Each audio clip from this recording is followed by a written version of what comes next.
हरे कृष्णा। तो हम भगवत गीता यथारूप से 1.37 और 38 को देखेंगे आज।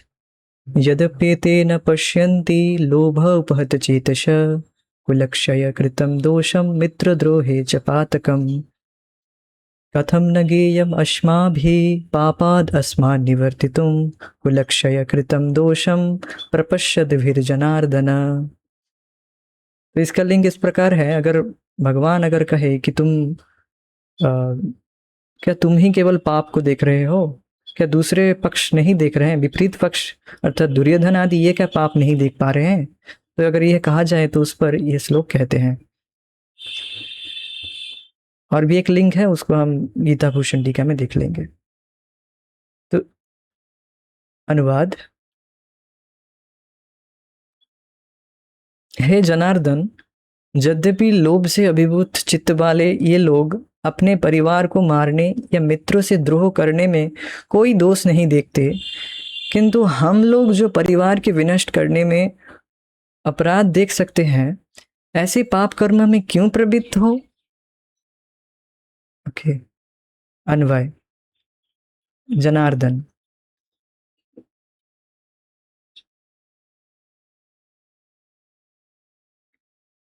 ठीक है, फिर बाद में आपको बुलवा लूंगा लास्ट में, अभी तो सुन लीजिए, अर्थ को समझने का प्रयास कीजिए। जनार्दन। तो ये जनार्दन शब्द का अर्थ हम 35वें श्लोक जैसा ही लेंगे जैसे ले रहे थे। जन के अर्दन करने वाले अर्थात जन के संहार करता, भूभारहारी या फिर जन के रक्षक, ये भी अर्थ है जनार्दन से। तो आप जन के रक्षक हैं, उनके पालक हैं, उनके संहार करता है। तो रक्षक है, इस यहाँ से यही दो बातें आ रही थी कि रक्षक है और संहार करता है। तो फिर क्यों आप इस युद्ध में मुझे प्रवृत्त कर रहे हैं?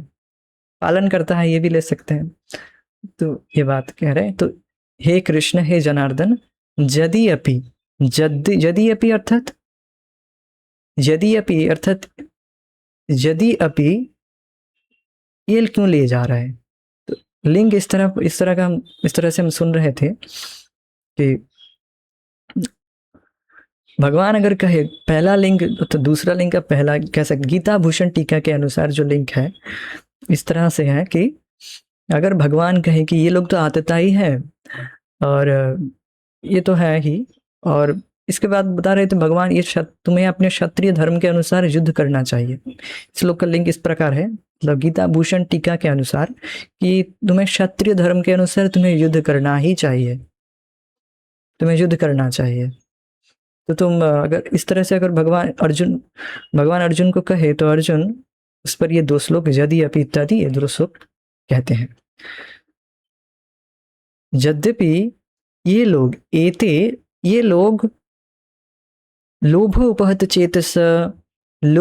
चेतस मीन्स लोभ के द्वारा जिनकी बुद्धि छीन ली गई है, या लोभ के द्वारा जिनकी बुद्धि भ्रष्ट हो गई है, या लोभ के वजह से जिनका अंतःकरण मैला हो गया है, ये भी अर्थ होगा। तो पहला अर्थ यह है कि लोभ के द्वारा जिनकी चेतना, जिनकी बुद्धि भ्रष्ट हो गई है, बुद्धि खत्म नाश हो गई है, so, बुद्धि जिनकी भ्रष्ट हो गई है, या लोभ के द्वारा जिनका अंतःकरण मीन्स मन बुद्धि अहंकार ये सब बिल्कुल मैला हो गया है, ढक गया है, चेतना इनकी ढक गई है, इसलिए ये लोग समझ नहीं पा रहे हैं। लोभ उपहत चेतसा चित्त वाले कुलक्षय कृतम,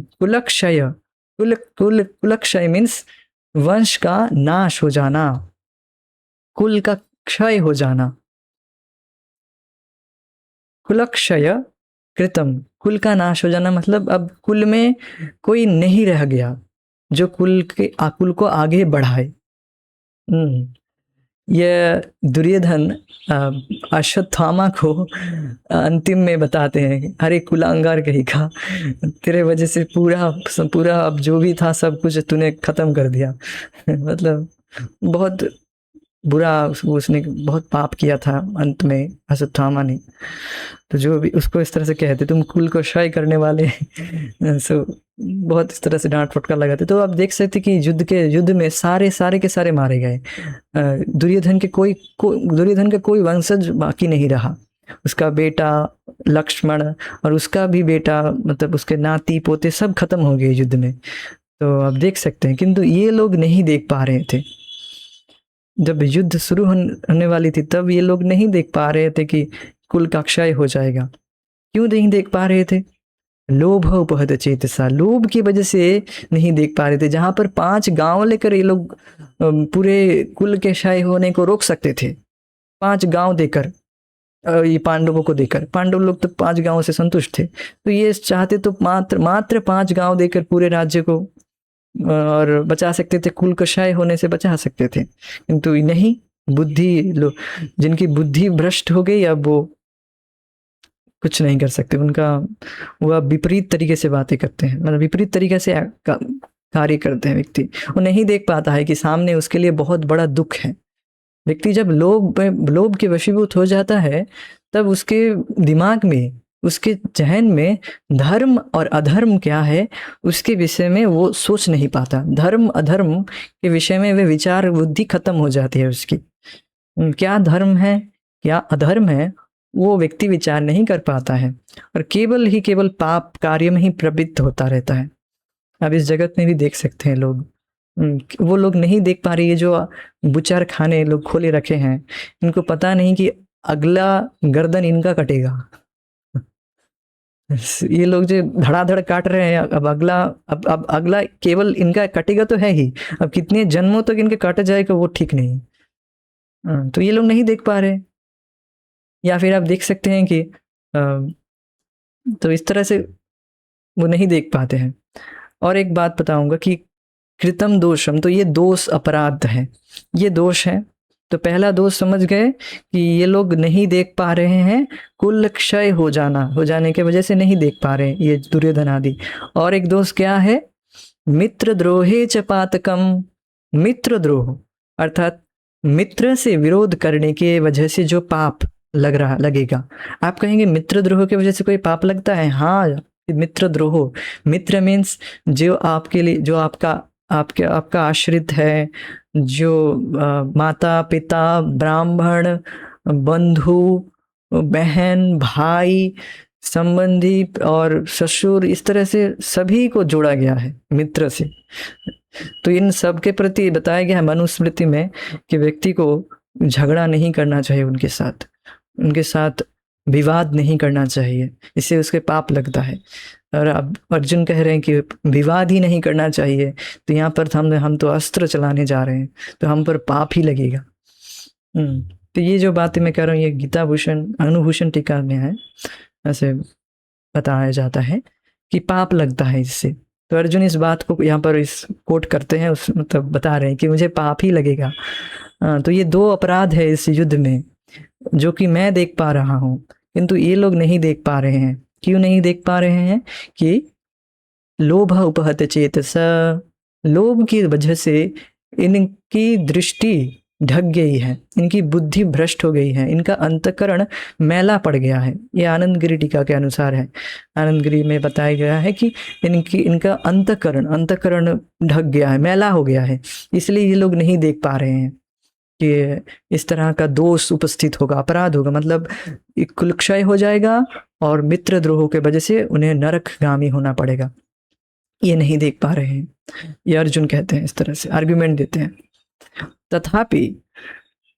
तथापि फिर भी कुलक्षय, अब कहते हैं कि पातकम न पश्यन्ति, ये लोग नहीं देख पा रहे हैं। तथापि फिर भी कुलक्षय कृतम दोषम, वंश का नाश हो जाने के दोषम अपराध को प्रपश्यद भी, देखने वाले, अस्मा भी, हमारी द्वारा, अस्माद पापात, इन पापों से निवर्तितुम, निवृत्त होने के लिए, निवर्तितुम मीन्स नितराम हटने के लिए, बिल्कुल इस पापों को से दूर रहने के लिए, कथम न ज्ञेयम, हम क्यों ना इसको जाने, मतलब हम तो जान रहे हैं कि इससे पाप ही लगेगा, तो हम क्यों इस युद्ध में प्रवृत्त हो रहे हैं हे जनार्दन? ये उनका आर्ग्यूमेंट है। तो श्लोक को देखिए।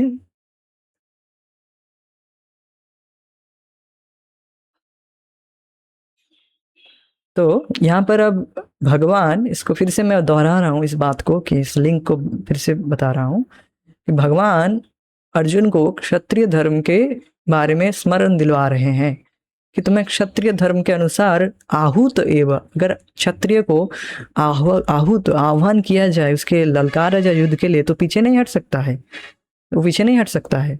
अगर भगवान ऐसा कहे तो अर्जुन इस क्षत्रिय धर्म के जो धर्म को जो बातें हैं महाभारत में है, ये बात, इसके समाधान अर्थ में, इसको समाधान करने के लिए कि ये दो श्लोक यदि अपि ये दो श्लोक कहते हैं।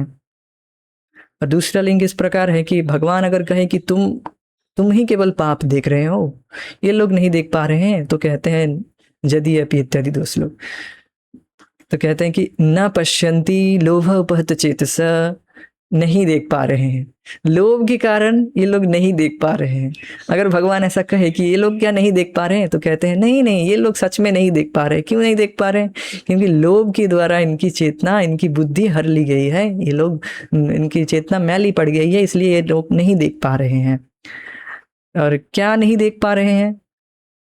कुलक्षय कृतम दोषम, कुल क्षय हो जाने की वजह से उत्पन्न दोष को नहीं देख पा रहे हैं। और क्या नहीं देख पा रहे हैं? मित्रद्रोहे च पातकम, मित्रद्रोह के वजह से जो पाप उत्पन्न होगा उसको नहीं देख पा रहे हैं।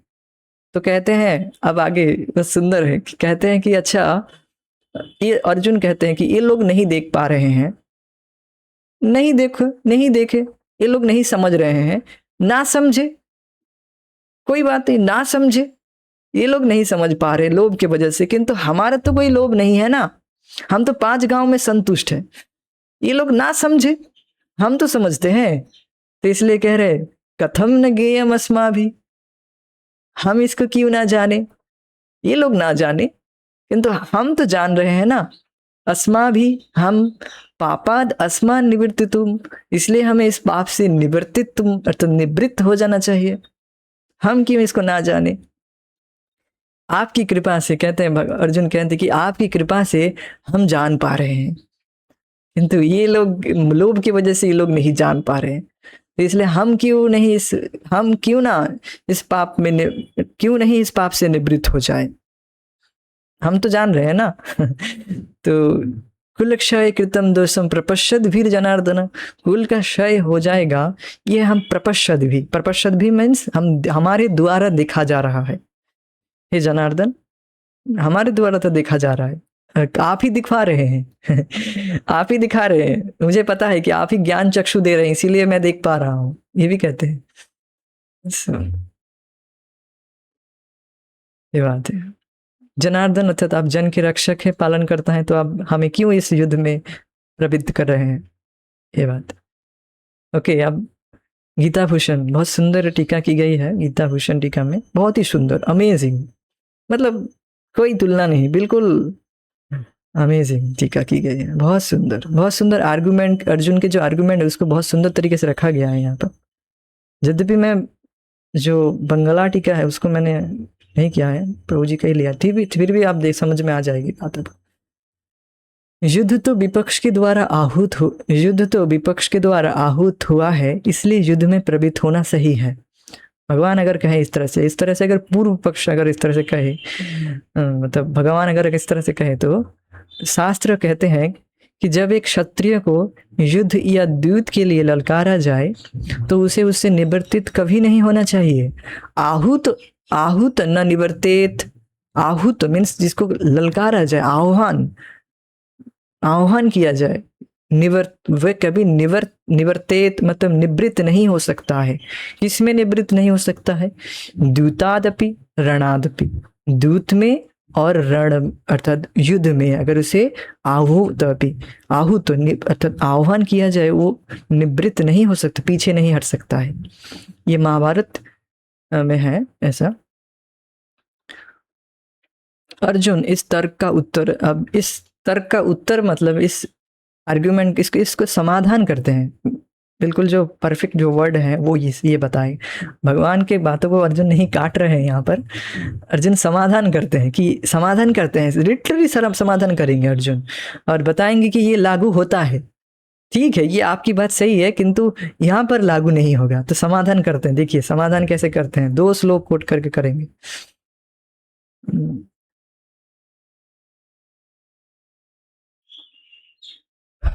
समाधान करने के लिए अब अर्जुन यद्यपि ये 2 श्लोक कहते हैं, लोभ से प्रेरित होने के कारण ये पाप कार्यों में प्रवृत्त है, परंतु हम में लोभ नहीं है, इसलिए हमारी पाप की प्रवृत्ति नहीं है। लोभ के कारण ये लोग युद्ध करने के लिए लगे पड़े हैं, किंतु हम में लोभ नहीं है, इसलिए हम युद्ध में प्रवृत्त नहीं होना चाहते, इसलिए हम पाप कार्य हमें दिख रहा है पाप। अब देखिए क्या कहते हैं, बहुत सुंदर। इष्ट साधनता का ज्ञान ही कार्य करने का हेतु होना चाहिए। इष्ट साधन को अनिष्ट साधन से अभिसंधित नहीं होना चाहिए, इसलिए ऐसा कहा गया है, फलतो अपि च यत् कर्म नाना न अनर्थेनानुबध्यते केवल प्रीति हेतुत्वात् तद्धर्म इति कथ्यते। धर्म का अर्थ है वह कार्य जो प्रीति से किया जाए, जिसके फल अनर्थ का कारण नहीं बनते। बहुत सुंदर बात आर्गुमेंट यहाँ पर दे रहे हैं अर्जुन, मतलब इसका समाधान करते हैं। देखिए पहला आर्गुमेंट अर्जुन ये दे रहे हैं कि किसी भी इष्ट साधन मीन्स किसी भी कार्य की फल में इष्ट साधन, हम देखते हैं कि यह कार्य हमारा ठीक से होगा, हमारा ये कार्य सफल होगा, तभी ना हम उस कार्य करने के लिए उद्यम करते हैं। अगर पहले ही हमें ये पता लग जाए ये इस कार्य में अनिष्ट है, अर्थात अनिष्ट छुपा हुआ है, इस कार्य को करके हमें वो जो फल हम आशा कर रहे हैं वैसा फल हमें मिलेगा नहीं, ऐसा अगर पहले ही पता लग जाए, क्या हम फिर उस कार्य को करेंगे? आपको अगर पहले ही पता लग जाता कि ये सब सो कॉल्ड तथाकथित पढ़ाई करके आपको कोई जॉब नहीं मिलेगा और तब क्या आप ये सब सो कॉल्ड तथाकथित पढ़ाई करते? नहीं करते। कुछ ऐसा कार्य करते जिससे आपका पेट चल जाता, अच्छे से पल जाता, जिससे आपकी एबिलिटी बढ़ती और जिससे आप कुछ आगे जाकर कुछ कमाई कर सकते थे। तो आज देखिए लोग अंधे हैं ना, देख नहीं पा रहे हैं कि उनको फल में अनिष्ट ही छुपा हुआ है, उनके इष्ट साधन में। मतलब जो इष्ट चाहते हैं कि वो सोच रहे हैं कि हम बहुत पढ़ाई करके बहुत अच्छा, बहुत समाज में हम एस्टेब्लिश हो जाएंगे, किंतु हो तो नहीं रहे ना, बहुत कम।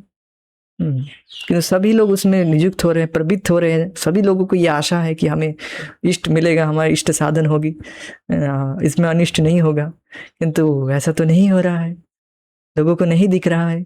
अगर ये दिख जाता तो आज ये सब इस तथाकथित लोग इस घटिया पढ़ाई में नहीं लगते, लोग कुछ और कार्य करके अपना पेट पाल लेते, जो बिल्कुल सिंपल तरीके से पेट पाला जा सकता है। प्रभुपाद जी इसको बहुत कहते हैं simple life high thinking. Simple तरीके से लोग जी कर, खेती करके, घर में गाय रखकर आराम से व्यक्ति जी सकता है, या फिर वो जैसा अपना उसका व्यक्ति का जैसा स्वभाव है, अगर उसका शूद्र का स्वभाव है तो किसी और के लिए किसी कार्य कर सकता है जो वैश्य है। तो इस तरह से व्यक्ति सहज रूप से फैक्ट्री में मुंह काला करने की किसी को जरूरत नहीं होती या फिर इतना घोर कार्य में लोगों को नहीं लगना पड़ता। माइंस में कार्य करना बहुत घोर कर्म है, बहुत भयानक है। तो इस तरह से लोगों को घोर कार्य में नियुक्त नहीं होना पड़ता। हाँ, बुचार खाने नहीं खुलते, हाँ, या ऐसे शराब के अड्डे नहीं बढ़ते।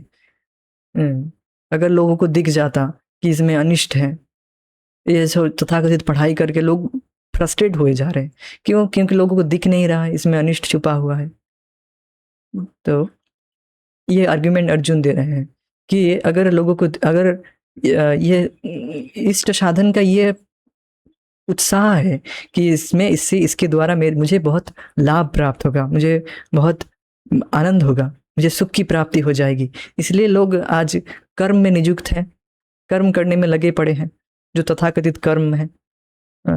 गधे की तरह मेहनत करते हैं लोग, तो नहीं देख पा रहे हैं। ये बात यहाँ पर बता रहे कि इष्ट साधन, मतलब इष्ट साधन का ज्ञान ही कार्य करने का हेतु है। मतलब लोगों को बिल्कुल विश्वास है कि ये सब पढ़ाई करके और ये सब जो जब तक मैं नौकरी नहीं करूँगा तब तक मैं सुखी नहीं होऊंगा, और इत्यादि इत्यादि, जब तक ये घोर कार्य नहीं करूँगा। घोर कर्म मत समझ रहे, ये जो फैक्ट्री में कार्य करना ये घोर कर्म ही है, जिसमें केवल सुख का वादा किया जाता है किंतु सुख मिलता नहीं है किसी को। तो समझ रहे हैं। तो लोगों को लग रहा है कि बहुत सुख मिलेगा, इसलिए सब लगे पड़े हैं। तो इष्ट साधन को अनिष्ट साधन से अभिसंधित नहीं होना चाहिए। ये सिद्धांत है कि किसी भी कर्म में ये सिद्धांत है कि इष्ट साधन में अनिष्ट नहीं होना चाहिए, तभी लोग उस कार्य को करेंगे। अभिसंधित मीन्स उसमें साना नहीं गया है इष्ट साधन में, उसमें अनिष्ट नहीं है। अनिष्ट मीन्स कुछ अमंगल नहीं छुपा है, उसमें मंगल ही लोग दिखते हैं कि इससे मेरा मंगल होगा। इसलिए ना आजकल के गार्जियन, सो कॉल्ड गार्जियन कुछ गार्जियन तो करते नहीं है, नरक ही भेज रहे हैं। गार्जियन है नरक के गार्डियन नरक के गार्डियन है। और जो भी है, अभी के जो तथाकथित गार्जियन है वो नहीं समझ पा रहे कि ये जो तथाकथित पढ़ाई है, या भी जो भी घोर कर्म है, उसमें अनिष्ट ही छुपा हुआ है। तो अर्जुन यह तर्क दे रहे हैं कि मैं देख रहा हूं कि अनिष्ट है इसमें, इस युद्ध में, ये बात बता रहे हैं। इसको कहते हुए ये श्लोक कोट करते हैं, फलतो अपि, फलतः अपि, फल में, फलतः अपि, जिस कार्य के फल में, यत् कर्म, जिस कार्य के फल में, न अनर्थेन अनुबध्यते, न अनर्थेन, किसी प्रकार का अनर्थ, अनुबद्धते मीन्स संश्लिष्ट, अर्थात मिलावट नहीं की गई, नहीं है अनर्थ। अनुबद्धते मीन्स बिल्कुल नहीं है, जिसमें कुछ अनर्थ है ही नहीं। अनुबद्धते उसमें अभिसंधित नहीं किया गया है, नहीं जोड़ा गया है। जिस कार्य के फल में केवल प्रीति हेतुत्वात्, केवल प्रीति ही होती है, तद्धर्म इति कथ्यते, उस कर्म को धर्म कहा जाएगा।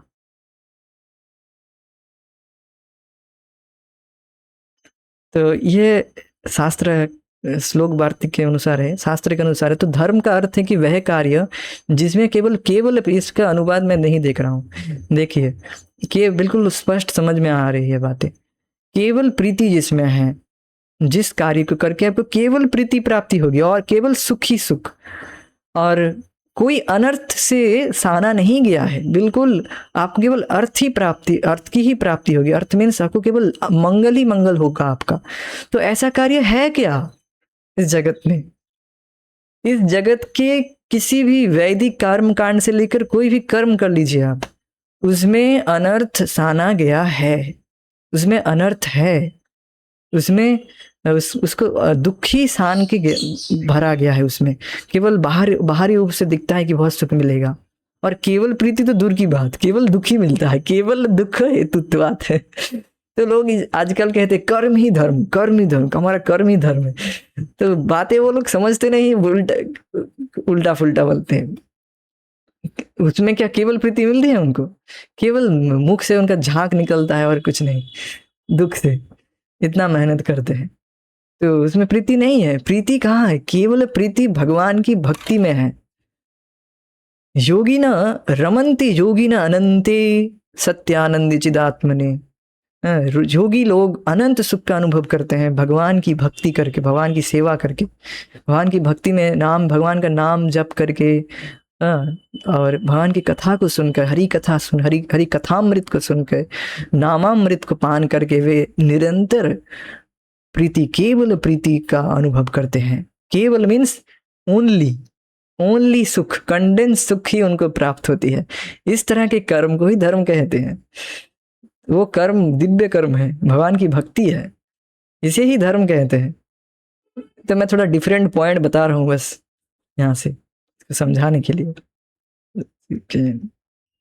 आप देख सकते हैं कि तो इस जगत में जो कर्म है वो उसमें कुछ, अब वो वैदिक कर्म कांड भी ले लीजिए, ये जो वैदिक कर्म कांड है, जो भी कर्म कांड है, यज्ञ आदि करना, जो भी अब ले लीजिए, उसमें सब में उसमें अनर्थ है, मतलब टेम्पररी है कुछ, फिर कुछ समय तक आपको भोग प्राप्त हो भी जाएगा, वो रहेगा नहीं, तो फिर वो अर्थ थोड़ी ना हुई, और केवल प्रीति तो नहीं मिलती है उसमें। तो जो भी हो, ये आप देख सकते हैं कि उसे ही धर्म कहते हैं। समझ गए? तो अर्जुन का अब ये आर्गुमेंट है कि ये जो युद्ध मैं करने जा रहा हूँ, इसमें मुझे अनिष्ट छुपा हुआ मुझे दिख रहा है, मैं अमंगल ही देख रहा हूँ, इसमें प्रीति नहीं होगी मेरी। हाँ, और इसमें अनर्थ ही संबंधित किया है, अनर्थ ही साना गया है, मैं केवल मैं अनर्थ देख रहा हूँ इसमें, इसलिए मुझे इस युद्ध नहीं करना चाहिए। हाँ, ये बात आपकी सही है कि क्षत्रिय के अनुसार युद्ध करना चाहिए, किंतु इसमें जिस युद्ध में इस तरह का अनर्थ छुपा है, जिस धर्म में वो धर्म मेरा धर्म नहीं है, ये आर्गुमेंट उनका है। इसमें पाप होगा, इसमें अनर्थ छुपा है, इसलिए ये युद्ध मेरे लिए नहीं है। अब देखिए दूसरा आर्गुमेंट दे रहे हैं, यद्यपि श्रुतियों में ऐसे वाक्य है, तेने नाभिचरयन यजेत, शेन नाभिचरण मीन्स सेन अभिचरण, सेने अभिचरण, ना अभिचरण, नटना, सेने ना आना नहीं चाहिए था, जो भी हो। तो सेन अभिचरण, समझिए बात क्या कही जा रही है, इतनी सी बात में बहुत बड़ी बात की गई है। सेन याग करना चाहिए, सेन यज्ञ, सेन एक यज्ञ है, एक प्रकार का यज्ञ है, जिस यज्ञ के द्वारा अभिचरण मीन्स शत्रु का नाश किया जाता है। आप कहेंगे इस तरह का यज्ञ होता है? हाँ, इस तरह के भी यज्ञ होते हैं, जिसमें लोगों को मारने के लिए यज्ञ किया जाता है, शत्रुओं को, लोगों को मीन्स शत्रु को मारने के लिए, जो व्यक्ति जिसको शत्रु मानता है, तो शत्रु मानना ये तो अविद्या के कारण है, जो भी है। तो ये इस तरह का यज्ञ है, सेन यज्ञ की कहा जाता है इसको, जिसमें अभिचार किया जाता है, किसी तरह का एक यज्ञ, ये यज्ञ किया जिसमें अभिचार किया जाता है कि जिससे शत्रु मर जाए। तो ये तो बात सही नहीं है, इसमें तो अनिष्ट ही छिपा हुआ है, ये तो सही नहीं है ना, जिसमें आप इसमें इष्ट भी है और अनिष्ट भी है। ये उदाहरण देते हैं, इस बात को कहते हुए अर्जुन उदाहरण देते हैं, इसको एक उदाहरण देते हैं कि इसमें इष्ट है कि शत्रु मर जाएगा, और अनिष्ट है कि अब ये द्वेष कर रहे हैं हम, या हिंसा कर रहे हैं, तो इस तरह का यज्ञ नहीं करना चाहिए व्यक्ति को कि लोग मर जाए। तो जैसा सेन यज्ञ के साथ है कि उस प्रकार अनिष्ट फलों के कारण हम ये युद्ध नहीं करना चाहिए। तो अब एक उदाहरण दे रहे हैं कि जैसे सेन यज्ञ में अनिष्ट फल है, अनिष्ट है कि हिंसा की जा रही है लोगों के प्रति, अब वो आगे जाकर हो सकता है, वो आगे जाकर और फिर वो भी फिर से आगे जाकर उसको भी मौका मिले कुछ हो, वो भी इस तरह के यज्ञ करने के लग जाए, और घोर यज्ञ करने लग जाए मारने के लिए। तो अब देख सकते हैं कोई समाधान नहीं है, किसी को मार देना, मारने के लिए यज्ञ किया जाए, ये वास्तव में कोई समाधान नहीं है। हमारे हृदय गंदा है, इसलिए हम इस तरह का द्वेष भाव हमारे हृदय में जागृत हो रहा है। ये क्यों मुझे इस तरह से कहा, इसने क्यों इस तरह से बर्ताव किया, पता है इसको, पता है मेरी हैसियत, इसको हैसियत दिखाऊंगा मैं। तो ये सब वास्तव में द्वेष ही है, हृदय की गंदगी है। व्यक्ति को जब तक हृदय की शुद्धि नहीं होती है तब तक उसकी शुद्धि नहीं होगी, तब तक कुछ समाधान नहीं होगा। यह है एक डिफरेंट पॉइंट में बता रहा हूं। तो अर्जुन का ये आर्गुमेंट है कि स्वेन यज्ञ जैसे सेन यज्ञ में अनिष्ट फल का कारण है, वैसे युद्ध में मैं देख रहा हूं अनिष्ट है, कि यहाँ इसमें अपराध दो दोष में देख रहा हूँ, कुल क्षय हो जाएगा और मित्र द्रोह से उत्पन्न पाप उत्पन्न होंगे। तो मैं ये देख रहा हूँ, इसलिए मुझे इस युद्ध में नहीं, ये मेरा धर्म नहीं है। ये बात वो कह रहे, ये मुझे युद्ध नहीं करना चाहिए। युद्ध की ललकार को स्वीकार करने का शास्त्र आप बताते हैं कि हाँ आप सही कह रहे हैं कि ऐसा शास्त्र में बताया गया, सही है, ऐसा शास्त्र में वचन है, स्थिति तो कहते हैं उस स्थिति के लिए जिसमें कुल का क्षय नहीं होता है। हाँ भगवान आप सही कह रहे हैं कि इस तरह का शास्त्र वचन है, किंतु उसके लिए लागू होता है जिसमें इस तरह का अनिष्ट छुपा नहीं है, जिसमें कुल क्षय नहीं होता है, जिसमें पाप नहीं उत्पन्न हो रहा है, मतलब पाप मीन्स मित्र द्रोह नहीं हो रहा है, उसमें सही है, उसमें ये लागू होता है। ये बात कह रहे हैं। तो इस तरह से समाधान करते हैं अर्जुन, अगर ये आर्गुमेंट हो इस तरह से, अगर भगवान कहे, समझ गए। जनार्दन शब्द का अर्थ 35वें श्लोक जैसा है, अर्थात आपको ही युद्ध करना चाहिए क्योंकि आप पाप से प्रभावित नहीं हो सकते। ये बात है। तात्पर्य, क्षत्रिय से यह आशा नहीं की जाती कि वह अपने विपक्षी दल द्वारा युद्ध करने या जुआ खेलने का आमंत्रण दिए जाने पर मना करे। ऐसी अनिवार्यता में अर्जुन लड़ने से नकार नहीं सकता क्योंकि उसको दुर्योधन के दल ने ललकारा था। तो इस प्रसंग में अर्जुन ने विचार किया कि हो सकता है कि दूसरा पक्ष इस ललकार के परिणामों के प्रति अनभिज्ञ हो, किंतु अर्जुन को तो दुष्परिणाम ही दिखाई पड़ रहे थे, अतः वह इस ललकार को स्वीकार नहीं कर सकता। गीता भूषण टीका को श्रील प्रभुपाद जी यहाँ पर समझा रहे हैं कि दूसरे पक्ष को लोभ के कारण नहीं दिखाई पड़ रहा है, और किंतु हमको तो दिख रहा है ना, हमको तो दुष्परिणाम दिख रहा है कि इसका परिणाम खराब ही होगा, अमंगल ही होगा, हमें तो दिख रहा है ना, तो इसलिए हमें युद्ध में प्रवृत्त नहीं होना चाहिए। यद्यपि इस तरह से है कि अगर ललकारा जाए क्षत्रियों को, उसे युद्ध करना ही पड़ेगा, किंतु उसमें जिसमें इस तरह का अनिष्ट छुपा नहीं है, इसी को यहाँ पर प्रभुपाद जी रख रहे हैं। तो यदि परिणाम अच्छा हो तो कर्तव्य वस्तुतः पालनीय है, किंतु यदि परिणाम विपरीत हो तो हम उसके लिए बाध्य नहीं होते। समझ रहे हैं। इन पक्ष विपक्ष पर विचार करके अर्जुन ने युद्ध ना करने का निश्चय किया। प्रभुपाद जी गीता भूषण टीका को ही रख रहे हैं, बिल्कुल सिंपल लैंग्वेज में। आपको और बातें क्लियर हो गई होगी गीता भूषण टीका पढ़ने से। तो यहाँ पर इनका जो आर्गुमेंट है, वो तीसरा आर्गुमेंट कि युद्ध करने से पाप ही लगेगा, वो यहाँ पर समाप्त हो रहा है। अब चौथा आर्गुमेंट वे देंगे आगे के श्लोकों में। तो तीसरा आर्गुमेंट 36 से लेकर 38वें श्लोक तक है, चौथा आर्गुमेंट वे आगे के श्लोक से देंगे। हरे कृष्णा। जय श्रील प्रभुपाद। निताय गौर प्रेमानंदे। हरि हरि बोल। Thank you so much. Thank you for joining us. Hare Krishna.